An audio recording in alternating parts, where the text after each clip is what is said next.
What's up, guys?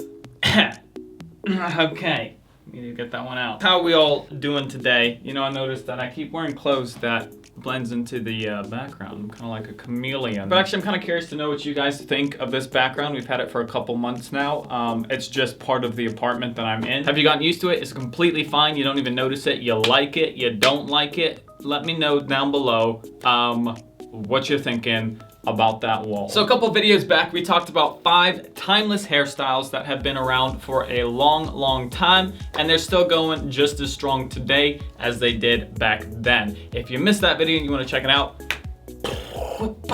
it's right there. Today though,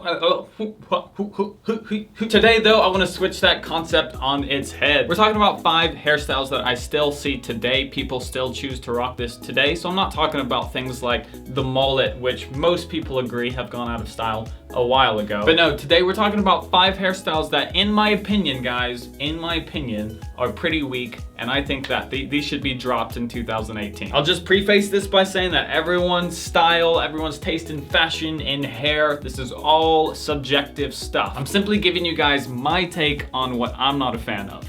Got it? Got something in my teeth.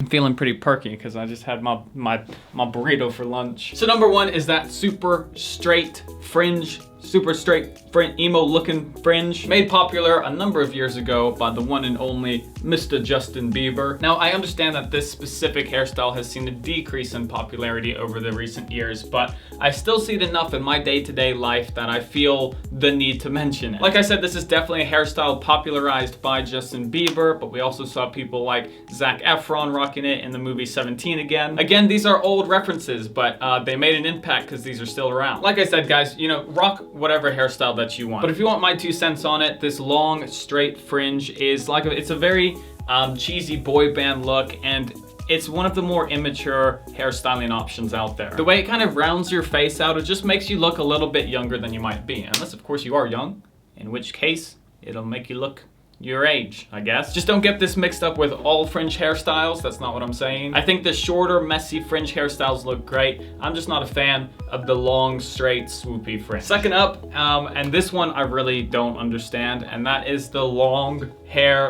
greasy hairstyles. Greasy as in purposely made greasy with hair product. I just don't understand the appeal. For me, the only time that grease and shine is appropriate is with those tight, clean hairstyles. If you've got a messy, greasy look going on, it just looks dirty, and especially if you've got long hair and you add grease to that, you know, to me that just looks nasty. For example, I think Bradley Cooper has great hair, but this is what it looks like with grease in it, and this is what it looks like when it's natural, or at least without a greasy product.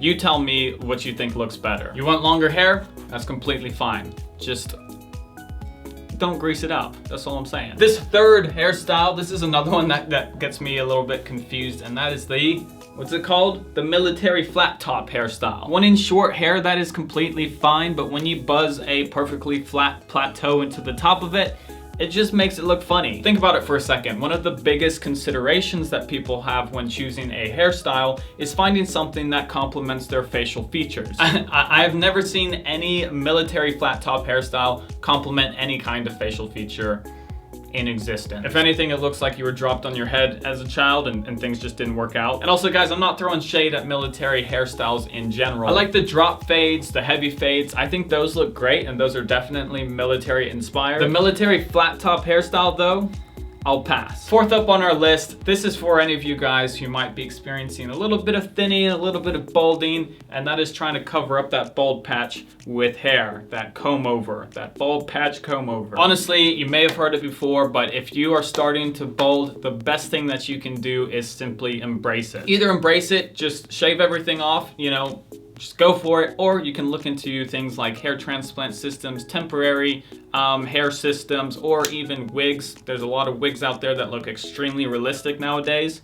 I mean, actually there's been wigs that have looked realistic for a while. The one thing that I wouldn't recommend is combing your hair over to try and hide the fact that you are missing some hair. You're not fooling anyone. I hate to break it to you, but everyone can see that there's stuff that belongs here and it's not here, and you're trying to cover it with hair. I get that losing hair, especially if you're a younger guy, is really hard, and some people will try to compensate with the comb over. To me, shaving it all off, embracing the fact that the hair is starting to go, that comes across as being more confident, and it'll look way more natural than trying to sprinkle bits of your remaining hair all around and trying to cover up what clearly isn't there. This of course brings us to our 5th and final hairstyle to drop. And I'm just gonna call this the helmet, aka any hairstyle that involves a lot of gel. It doesn't matter what look you're going for, any specific style, the length of your hair. If you're using gel as your primary styling product, your hair is gonna look like plastic. To be fair, I can get that the majority of people out there who use gel as their main product are usually just learning about products and then trying to figure it out for the they're usually in the learning phase when it comes to products, is what I'm trying to say. I know gel was my first hair product to ever use, and I'm sure a lot of you guys watching, gel was your first product too. Let's be real with each other here. So I don't want to go too hard on this one, but if you are watching this video and you use gel as your primary styling product, consider trying out a couple waxes, clays, pastes, pretty much anything that won't turn your hair into what looks like the burnt bits on your toast. With that said, guys, 2018 is coming up. I'm excited for the new year and everything that's in store. Hope that you guys enjoyed this video. Let's drop some of these hairstyles. Let's do it together. And on that note, I'll see everybody next time.